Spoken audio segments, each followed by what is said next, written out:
Bueno, padre, nosotros le habíamos dado unas preguntas, pero bueno, surgieron muchas otras preguntas más que me decían acá los hermanitos, entonces dijimos, bueno, que fluya la conversación, que nos pueda usted hablar un poco de esto de las 6 puertas, un poco de las preguntas que le habíamos dicho, y bueno, de acuerdo a lo que vaya surgiendo, van los hermanitos dando las preguntas.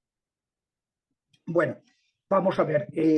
Jesucristo fue enviado por Dios Padre para devolvernos el don del Espíritu Santo, que es el espíritu de la libertad. Y dio su vida, fue el precio que tuvo que pagar para quitarle a los demonios poder sobre nosotros, poder de dañarnos eternamente, de llevarnos al infierno, dándonos el perdón de los pecados, poder de fastidiarnos en la vida, dándonos su compañía, su consuelo, su sanación, su liberación, y poder de también de atacarnos de manera extraordinaria, que son estos ataques que se llaman en los que se ocupa la pastoral de liberación. Entonces esto, Jesucristo en su ministerio público lo que hizo fue dos cosas: anunciar el perdón de los pecados, que es la gran noticia, Angelon, buena noticia, evangelio, y segundo, acreditar que eso era cierto, porque eso es algo invisible, haciendo dos signos visibles para que no quede duda a nadie, y que es sanar imponiendo las manos y liberar expulsando los demonios. Y a sus discípulos y apóstoles les dio ese poder de perdonar los pecados, se lo dio el día de la resurrección por la tarde, y con el bautismo y luego con la confesión, y luego les dijo: id y arrojad demonios en mi nombre y sanad a los enfermos. Os lo he dado gratis, dadlo gratis. Pues cuando la gente viene y dice: padrecito, ¿y le puedo tener algún detalle? Y digo: no, porque dadlo gratis, porque ha sido dado gratis. Esto no es como un curandero bueno, un brujo bueno, que vas y que le... No, esto no se cobra, esto no se dan regalos, no se aceptan regalos, ¿no? Por ese motivo. Bueno, entonces, esto es lo que hicieron los apóstoles, es lo que hicieron los primeros cristianos. Y empezó a dejar de hacerse y quedó reducido nada más que al ámbito de los monjes, prácticamente, con excepciones, pero prácticamente al ámbito de los monjes, a partir del edicto de Tesalónica. ¿Saben ustedes lo que es el edicto de Tesalónica? Mire, en el año 313 sale el edicto de Milán, en que el hijo de Santa Elena, que era pagano y que no se quiso hacer cristiano hasta en el lecho de muerte, que pidió el bautismo, pero quiso mantenerse distante, Constantino, concedió la libertad religiosa en el edicto de Milán, en el año 313, después de ganar la batalla del puente Milvio, en que quedó convertido en emperador del Imperio Romano. 80 años después, mejor dicho, 70 años después, un emperador, el emperador Máximo, y los dos emperadores menores, porque en el año 380 había tres emperadores, uno para el Imperio Oriente, otro para el de Occidente, el Imperio Romano, y otro para los dos, que estaba por encima de esos dos Césares, era el emperador supremo. Bueno, pues este emperador, Teodosio I el Grande, a cuya muerte se divide el Imperio Romano en dos, Imperio de Oriente y de Occidente, pues este emperador convirtió por el edicto de Tesalónica la iglesia en la religión oficial del Imperio Romano. Eso ha hecho un daño a la iglesia enorme. Podría parecer, uy, qué bien. No, porque Cristo dijo: dad al César lo que es del César y a Dios lo que es de Dios. Cada uno en su casa y Dios en la de todos. Entonces, mientras la iglesia era perseguida, pues tenía que hacer milagros y expulsar demonios para que la gente supiera que eso era la religión verdadera. En cambio, a partir de convertirse en religión estatal, ya no necesitaba hacer milagros para tener seguidores, porque ahora todo el mundo tenía que ser católico, lo cual es una manera de que no fueran católicos auténticos, un catolicismo aguado, ¿no? Entonces, bueno, por eso se abandonó en parte este ministerio y quedó reducido al ámbito de los monjes. Por eso, ¿quién es el patrono de los exorcistas? San Benito. Porque sus hijos fueron por toda Europa exorcizando a estos pueblos bárbaros que venían con sus brujerías y costumbres ancestrales. Y se mantuvo en la iglesia, pero disminuido los grandes santos siempre han sido grandes taumaturgos que han sanado y que han expulsado demonios, y grandes exorcistas. Y no solo varones, sino también mujeres. Piensen, por ejemplo, una de las grandes exorcistas, Santa Hildegarda de Bingen, una abadesa que tiene toda una escuela de medicina natural, pues a base de hierbas, conociendo las propiedades de las hierbas, de los minerales, de tal. Bueno, pues esta fue una gran exorcista. Otra, Santa Catalina de Siena. Era impresionante el poder de liberar, de interceder para liberar que tenía la santa, ¿no? Bueno, pues ha habido grandes exorcistas. Los grandes santos, pues ya digo, hacían muchos milagros, sanaban a los enfermos, como hacía Jesucristo, y expulsaban demonios. En el siglo XX hubo un gran problema en todo el ámbito de la tradición judío-cristiana, tanto en el ámbito de los judíos como de los protestantes, como de los católicos. Se negó la existencia del diablo. El diablo no existe, es todo psicológico.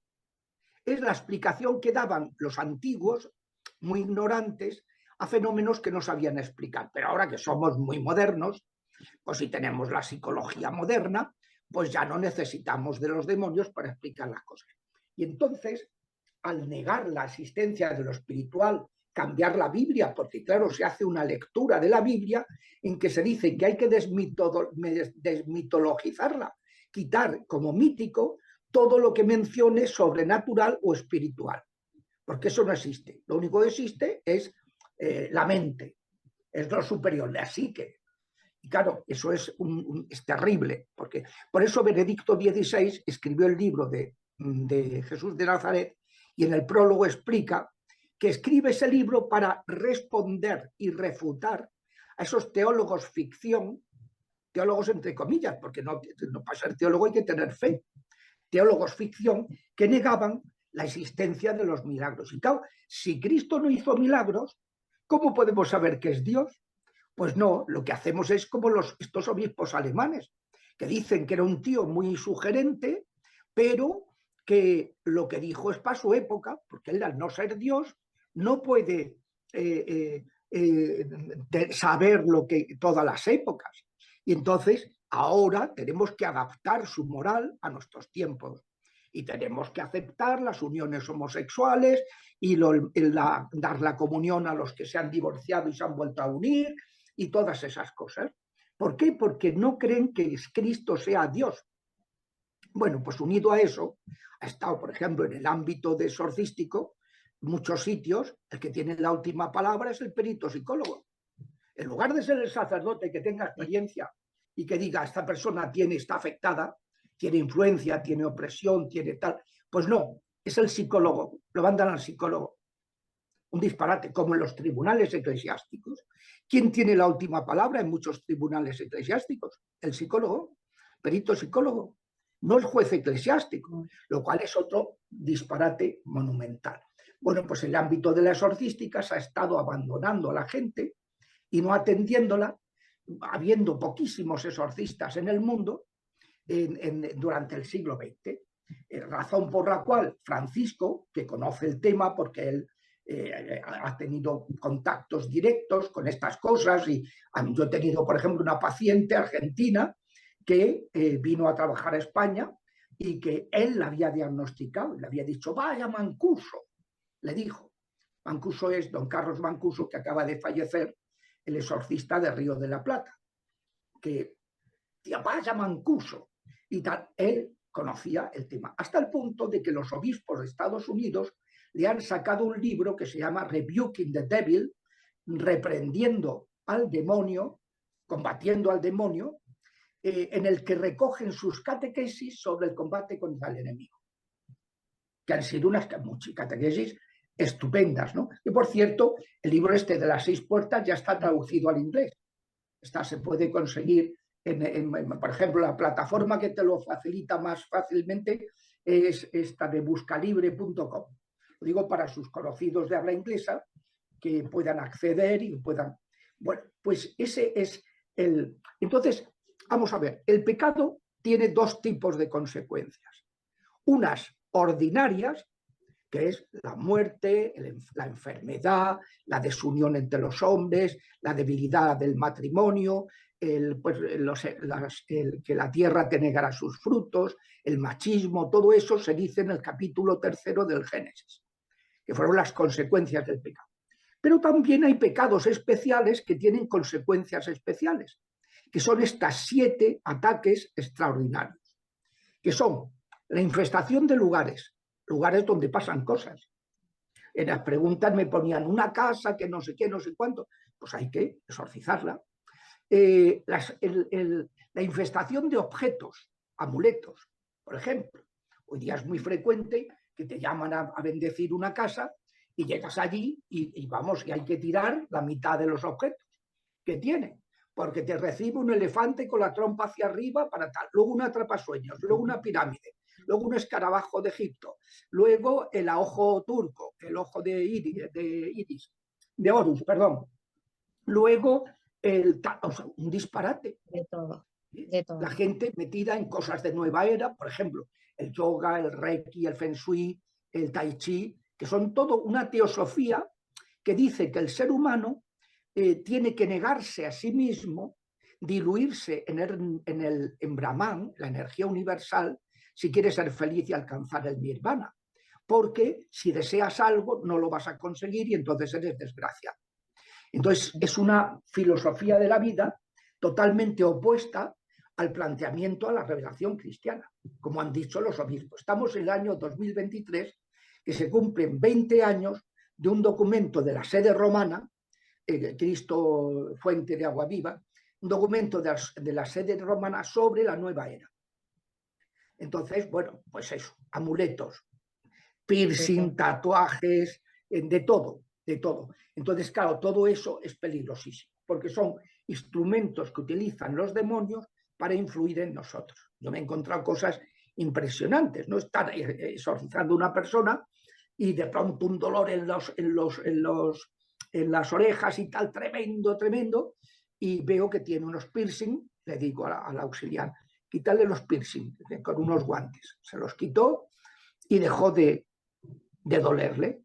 Claro, pues los que hacen piercing normalmente están contaminados muchas veces porque han hecho lo que no tenían que hacer. Han puesto piercing donde no debían ponerlos, tal, o sea, cosas pues que y entonces te contaminan o te hacen un tatuaje y a lo mejor te tatuan un Sagrado Corazón, pero que aquello es una influencia demoníaca porque el que te tatua está de contaminación diabólica hasta aquí. Entonces, bueno, es el mundo de los amuletos, de los objetos, tal, es tremendo, tremendo. Las estrellas de 5 puntas, que están por todos lados, y que tenemos al niño con las deportivas con 5 puntas, y la camiseta con 5 puntas, y el pijama con 5 puntas, y tal. Esa es la estrella satánica, la estrella de Salomón, que adoptó Salomón cuando cayó en el ocultismo. La estrella de David, de su padre, es de 6 puntas. Estrella del Señor. Entonces, bueno, y como eso, pues, o sea, infestación de lugares, de objetos y de plantas o animales. Les echan un hechizo y el animal empieza a comportarse fatal o se echa a perder una cosecha y cosas así. Luego están ataques extraordinarios a las personas, que son la vejación diabólica, capítulo 1 del libro de Job. Le pasan cosas a su alrededor, a él no. Segundo, o sea, ataques, golpes, pero no dentro ya de... Segundo, la opresión o influencia diabólica, que es cuando ya el ataque es más íntimo.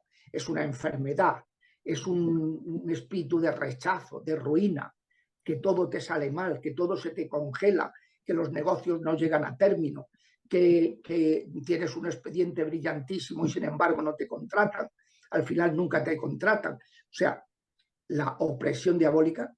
Luego, otro paso más íntimo todavía, la obsesión diabólica, que puede ser mental o afectiva. Un amarre para destruir un matrimonio y te dice la madre del chico, si es que no la quiere, me lo ha dicho, pero que no la puede dejar porque está amarrado con un hechizo, ¿no? Y finalmente, la posesión diabólica. Entonces, la enfermedad ordinaria y son consecuencias del pecado, y eso se perdonan con los medios ordinarios, la confesión, las oraciones de sanación, pero para liberar de las consecuencias extraordinarias de los pecados especiales, pues para eso hace falta las oraciones de liberación y los exorcismos. El exorcismo normalmente ahora, en el nuevo ritual, se reserva prácticamente a las casas y a los poseídos. Y a los influenciados, obsesionados y vejados, a estos les dejan el limbo de los justos, lo cual es una faena tremenda. Pero bueno, para eso están las oraciones de liberación, y los sacerdotes que entienden de eso, pues pueden hacer mucho bien, ¿no? Sin ser exorcistas, porque eso es algo que lo puede realizar cualquier diácono o cualquier sacerdote por el hecho de estar ordenados. Sí. Acá, por ejemplo, en Argentina tenemos, por ejemplo, en Córdoba, escasos sacerdotes en eso. Y los sacerdotes, por lo general, que nos rodean, no, no, Es no, que en no, el no. seminario muchas veces lo que han estudiado es que el demonio no existe, Sí. que todo esto es psicológico, con lo cual la gente acaba en los brujos. Claro, pues si no la atienden en la iglesia. Fíjese, el Papa ha escrito hace como 4 años una carta a todos los obispos del mundo diciéndoles, por favor, instituyan el ministerio exorcístico. Estamos en Roma, en el dicasterio para el culto que hay sacramentos, esto es un sacramental, son los que se ocupan de esto. Estamos hasta la coronilla de denuncias a obispos por no atender a la gente. Hasta la coronilla. Me acuerdo, Sí. me han contado directamente el caso de una persona de Centroamérica, paupérrima, que tenía que pedir dinero para poder ir con su hijo a que le exorcizaran a otro país, hasta que le escribió al Papa, y el Papa, bueno, le reprendió al obispo, vamos, la llamaron inmediatamente de la nunciatura y del obispado, que por favor, que perdón, que tal, que no sé qué, pero porque el Papa les había dado un toque impresionante.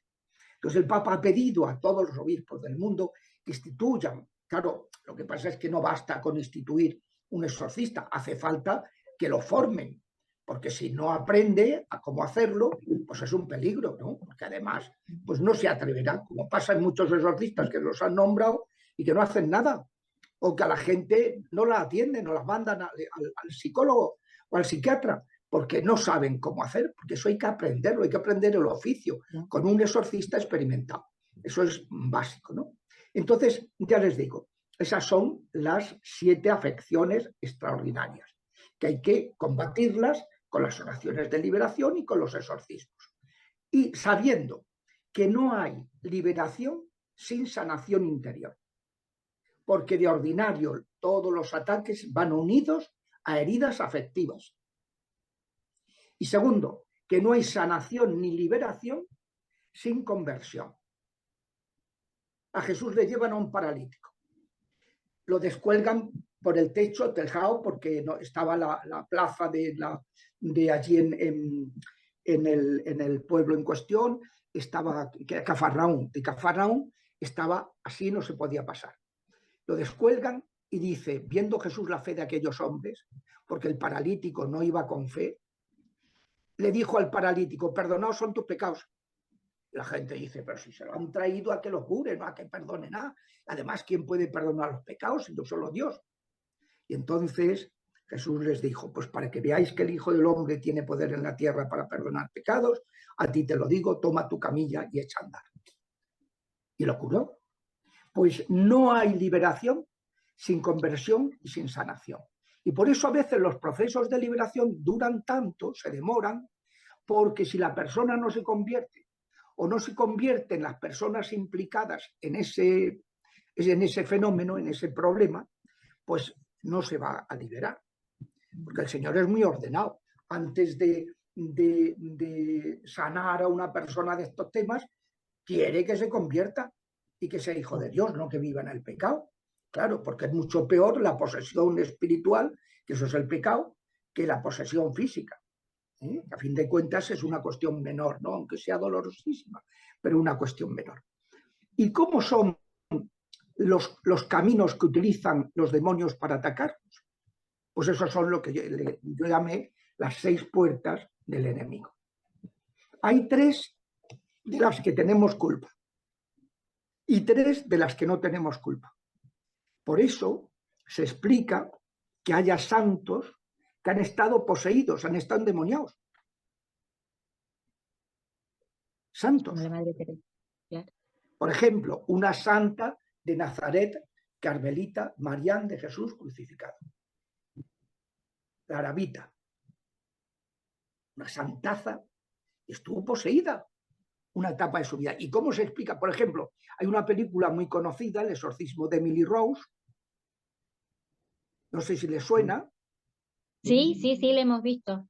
Padre, acá me dicen que quedan 2 minutos, que se puede cortar y entonces hay que volver a... Bueno, pues mándenme el enlace en el que me puedo volver a unir, porque yo ya no tengo enlaces aquí. En el chat dice que me están diciendo cualquier cosa. En el chat de Zoom está ahí para que usted pueda entrar. Si no, se lo envío de nuevo. Sí, me lo manda de nuevo.